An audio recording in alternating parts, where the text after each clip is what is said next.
Radio Tehran, শুরু হচ্ছে বিশ্ব সংবাদ।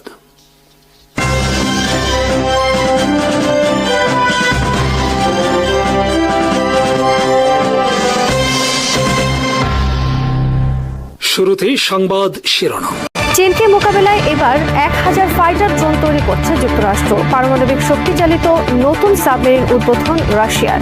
নিজেদের মধ্যে যুদ্ধ এড়াতে মিলিটারি হটলাইন স্থাপন যুক্তরাষ্ট্র ও চীনের মধ্যে। নিকোলাস মাদুরোকে উৎখাতে ভেনেজুয়েলায় আক্রমণের জন্য ট্রাম্পের প্রতি আহ্বান নোবেল শান্তি পুরস্কার বিজয়ী মাজাদোর।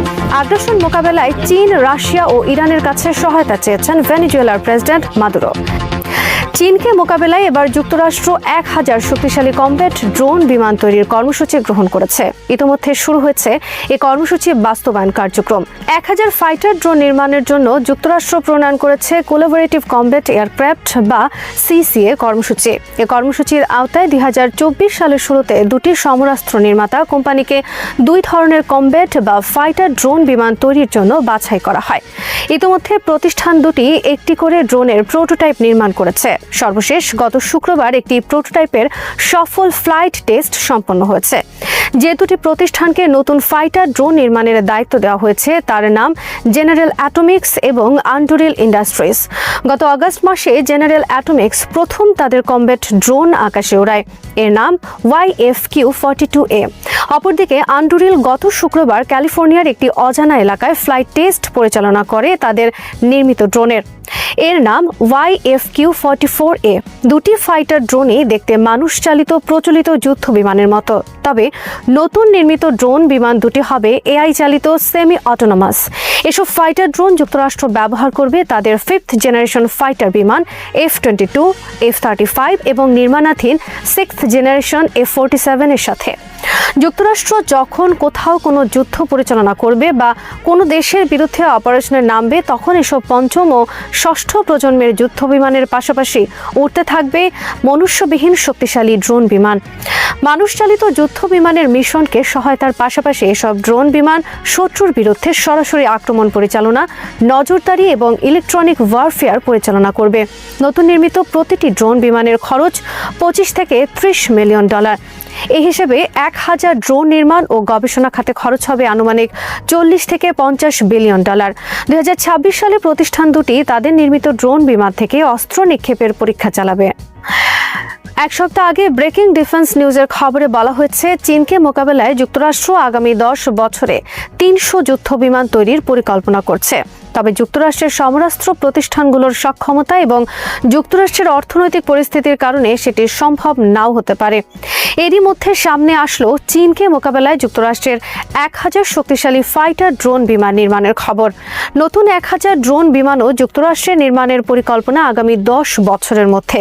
বর্তমানে বিশ্বে সামরিক ড্রোন ব্যবহার ও মোতায়েনের দিক দিয়ে সবচেয়ে শক্তিশালী অবস্থানে রয়েছে যুক্তরাষ্ট্র।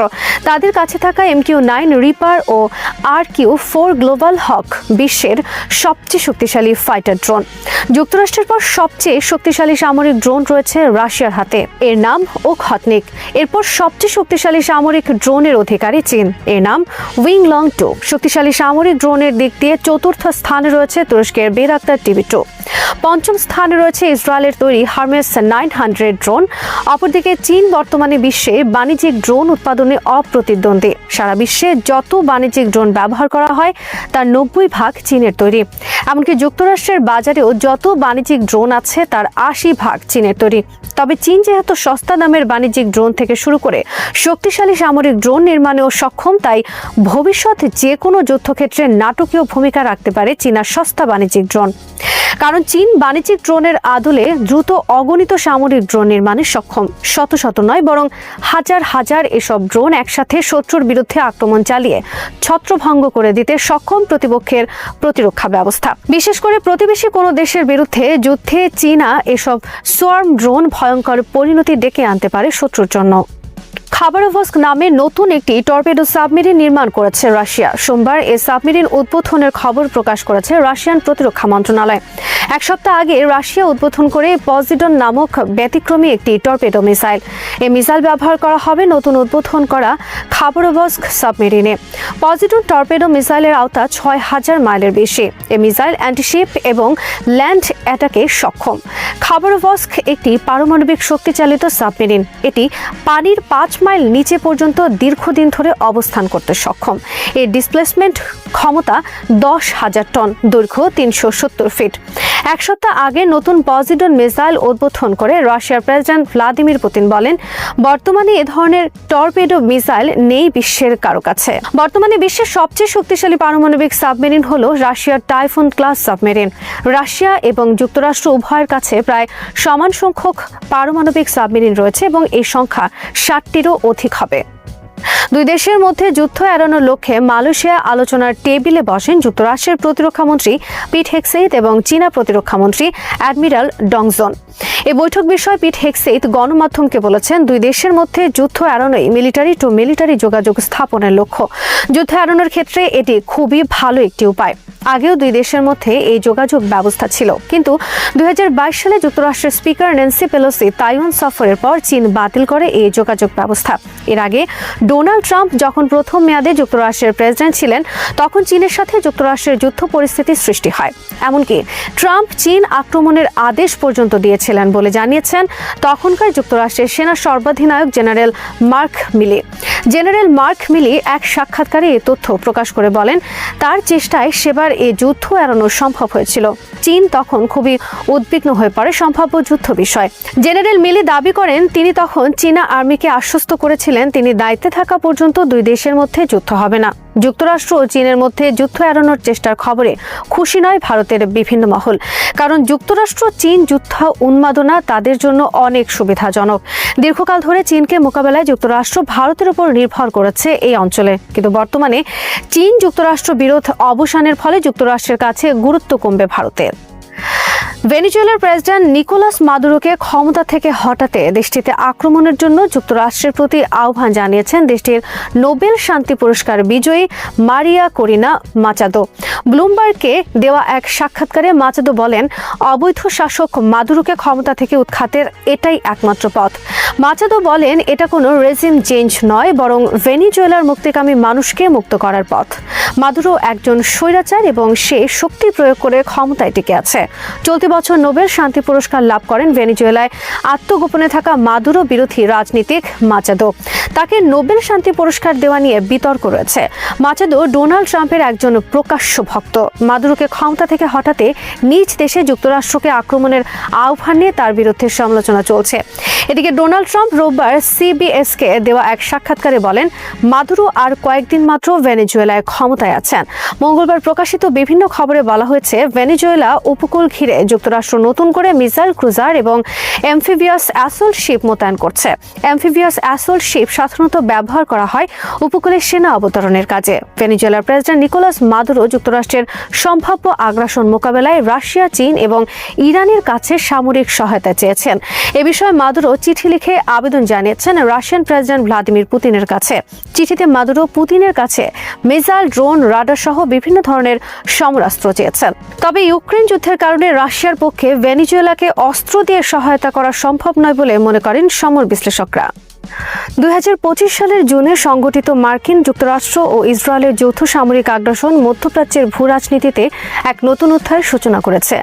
যুক্তরাষ্ট্রের প্রেসিডেন্ট ডোনাল্ড ট্রাম্পের সরাসরি নির্দেশে পরিচালিত ওই ১২ দিনের যুদ্ধে ইরানের বহু সামরিক ও অসামরিক স্থাপনার লক্ষ্যবস্তু হয়, বিশেষত দেশটির পারমাণবিক অবকাঠামো। তবে যুদ্ধোত্তর সময়ে ইরানের রাষ্ট্রপতি মাসুদ পেজিশকিয়ান, পররাষ্ট্রমন্ত্রী আব্বাস আরাকচি এবং নিরাপত্তা উপদেষ্টা আলী লারিজানি যে দৃঢ় অবস্থান নিয়েছেন তা শুধু সামরিক প্রতিরোধ নয়, বরং এক প্রকার জাতীয় পুনর্জাগরণের প্রতীক। পেজিশকিয়ানের ঘোষণা দিয়েছেন, আমরা আবার গড়ে তুলব আমাদের পারমাণবিক শিল্পকে, কারণ জ্ঞান ধ্বংস করা যায় না। এই বক্তব্যটি আজ ইরানের নতুন জাতীয় স্লোগানে পরিণত হয়েছে। মার্কিন ইসরায়েলি আগ্রাসনের ঘোষিত উদ্দেশ্য ছিল ইরানের তথাকথিত পারমাণবিক অস্ত্র কর্মসূচি ধ্বংস করা, কিন্তু আন্তর্জাতিক পরমাণু শক্তি সংস্থা IAEA বহুবার জানিয়েছে ইরান কখনোই পারমাণবিক অস্ত্র তৈরি করেনি, বরং তাদের ইউরেনিয়াম সমৃদ্ধকরণ সর্বদাই শান্তিপূর্ণ উদ্দেশ্যে সীমাবদ্ধ ছিল। সুতরাং এই যুদ্ধ আসলে ইরানের প্রযুক্তিগত আত্মনির্ভরতা ভাঙার প্রয়াস ছিল। ইরান গত এক দশকে শুধু পারমাণবিক নয়, বরং ক্ষেপণাস্ত্র প্রযুক্তি, স্যাটেলাইট উৎক্ষেপণ ও মেডিকেল রেডিও ফার্মাসিউটিক্যাল উৎপাদনে ব্যাপক সাফল্য অর্জন করেছে। এই প্রযুক্তিগত অগ্রগতি যুক্তরাষ্ট্র ও ইসরায়েলের কাছে হুমকি হয়ে ওঠে, কারণ তা মধ্যপ্রাচ্যে পশ্চিমা আধিপত্যের চ্যালেঞ্জ তৈরি করছিল। তাই এই যুদ্ধের প্রকৃত উদ্দেশ্য ছিল ইরানের আত্মবিশ্বাস ভাঙা, তাকে আবার নিষেধাজ্ঞা ও নির্ভরতার ফাঁদে ফেলা। তবে বাস্তবে ফলাফল হয় তার উল্টোটা। যুদ্ধের 12 দিনে অন্তত 1065 জন ইরানি নিহত হয়েছেন, কিন্তু ইরানের পারমাণবিক অবকাঠামো সম্পূর্ণ ধ্বংস হয়নি। তেহরান, নাতানজ ও ইস্পাহানের কিছু স্থাপনায় ক্ষতি হলেও মূল ভূগর্ভস্থ কেন্দ্রগুলো অক্ষত ছিল। এমনকি পেন্টাগনের নিজস্ব প্রতিবেদনও জানায় হামলার কার্যকারিতা সীমিত ছিল। পেজেশকিয়ান বলেন, জ্ঞান আমাদের বিজ্ঞানীদের মস্তিষ্কে থাকে, ভবন ধ্বংস করে সেটি নষ্ট করা যায় না। এই মনোভাব ইরানের জাতীয় পুনর্গঠনের সূচনার চিহ্নিত করে। ইরান এখন ঘোষণা দিয়েছে তারা তাদের পারমাণবিক অবকাঠামো আরও শক্তিশালীভাবে পুনর্গঠন করবে। পারমাণবিক শক্তি সংস্থা ইতিমধ্যে নতুন পরিকল্পনা তৈরি করেছে। ইরান প্রযুক্তিগতভাবে স্বনির্ভর, তাদের কাছে বিজ্ঞানী, প্রকৌশলী এবং গবেষণা পরিকাঠামো রয়েছে। একই সঙ্গে চীন, রাশিয়া ও কিছু ইউরোপীয় গবেষণা গোষ্ঠীও ইরানের পাশে রয়েছে। পেজেশকিয়ানের বক্তব্যে তাই আত্মবিশ্বাসের ছাপ, ধ্বংস করো, আমরা আবার গড়ব। কূটনৈতিকভাবে ইরানও নতুন অবস্থান নিয়েছে। নিরাপত্তা উপদেষ্টা আলী লারিজানি বলেছেন, আমরা আলোচনার বিপক্ষে নই, কিন্তু শর্তযুক্ত আলোচনা গ্রহণযোগ্য নয়। অর্থাৎ ইরান যুক্তরাষ্ট্রের সঙ্গে পুনরায় আলোচনা করতে পারে, তবে তা হবে সমান মর্যাদার ভিত্তিতে। ট্রাম্প প্রশাসন ইরানের সামনে 3টি অগ্রহণযোগ্য শর্ত রেখেছিল: শূন্য ইউরেনিয়াম সমৃদ্ধকরণ, ক্ষেপণাস্ত্র কর্মসূচি বন্ধ এবং ইসরায়েলের সঙ্গে সম্পর্ক স্বাভাবিকীকরণ।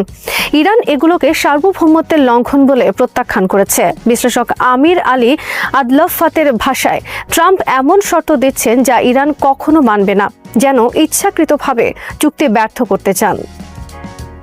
যুদ্ধের আরেকটি গুরুত্বপূর্ণ দিক হল মার্কিন ডাবল গেম।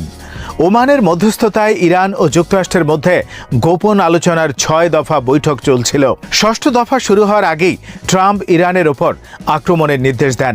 পররাষ্ট্রমন্ত্রী আব্বাস আরাকচি এটিকে কূটনৈতিক প্রক্রিয়ার প্রতি বিশ্বাসঘাতকতা হিসেবে আখ্যা দেন। তিনি ইউরোপীয় ইউনিয়নের রাষ্ট্রপ্রধান কায়া কালাসকে ফোনে বলেন, আমরা যখন আলোচনায় ছিলাম তখন তারা বোমা ফেলছিল। এটাই মার্কিন কূটনীতির আসল মুখ। আরাকচি ইউরোপীয় নীরবতারও তীব্র সমালোচনা করেন। তার মতে, ইউরোপ ইসরায়েলের যুদ্ধাপরাধের নীরব দর্শক হয়ে আন্তর্জাতিক নৈতিকতা হারিয়েছে। আরাকচি স্পষ্ট জানিয়েছেন, আমরা দ্রুত আলোচনায় ফিরব না। প্রথমে আমাদের নিশ্চয়তা লাগবে যে আলোচনার মাঝেই আরেকটি আক্রমণ হবে না। এটি ইরানের নতুন কূটনৈতিক বাস্তবতা। তারা এখন সামরিক নিরাপত্তার পাশাপাশি কূটনৈতিক নিরাপত্তাকেও সমান গুরুত্ব দিচ্ছে। এই যুদ্ধের আরেকটি ফল হলো ইরানের জনগণের ঐক্যবদ্ধতা ও জাতীয় গর্বের উত্থান। যুদ্ধের পর সাধারণ মানুষ ও বিজ্ঞানীরা একক কণ্ঠে বলেছে, জ্ঞান ধ্বংস করা যায় না। পারমাণবিক কর্মসূচি এখন আর কেবল প্রযুক্তিগত নয়, এটি জাতীয় মর্যাদার প্রতীক। পশ্চিমা প্রচারণায় যেভাবে একে বোমা প্রকল্প হিসেবে উপস্থাপন করা হয়, বাস্তবে তা ইরানের আত্মনির্ভরতার প্রতীক। জনগণ এই প্রকল্পের সঙ্গে আবেগগতভাবে যুক্ত। যুদ্ধকালেও জনগণ সরকারের পাশে থেকেছে। আরাকচি বলেন, আমরা 12 দিনের যুদ্ধ সহ্য করেছি, কিন্তু কেউ পিছু হটিনি। বৈশ্বিকভাবে রাশিয়া ও চীন এই হামলার তীব্র নিন্দা জানিয়েছে। তারা জাতিসংঘে জরুরি অধিবেশন আহ্বানের প্রস্তাব করে। চীন ঘোষণা দেয়, ইরানের ওপর এই হামলা আন্তর্জাতিক আইন ও জাতিসংঘ সনদের লঙ্ঘন। রাশিয়া আরও জানায়, ইরানের সঙ্গে তাদের প্রতিরক্ষা সহযোগিতা বাড়ানো হবে। অন্যদিকে মধ্যপ্রাচ্যে নতুন মেরুকরণ শুরু হয়েছে। একদিকে ইরান, সিরিয়া, লেবাননের হিজবুল্লাহ এবং ইয়েমেনের আনসারুল্লাহ, অন্যদিকে ইসরায়েল, সৌদি আরব ও সংযুক্ত আরব আমিরাত।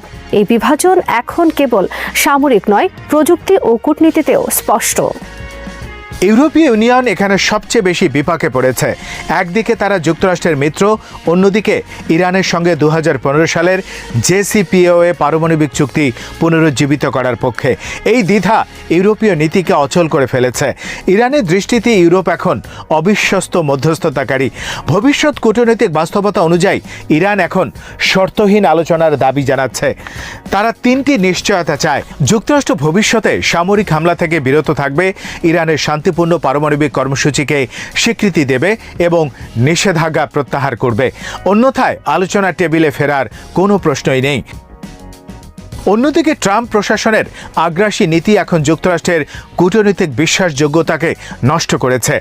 আইএইএ ও পেন্টাগনের রিপোর্টই দেখা যাচ্ছে আক্রমণের ফলাফল সীমিত ছিল। ফলে ট্রাম্পের অবলিটারেশন দাবি আন্তর্জাতিকভাবে হাস্যকর হয়ে উঠেছে। এটি যুক্তরাষ্ট্রের নৈতিক অবস্থানকে।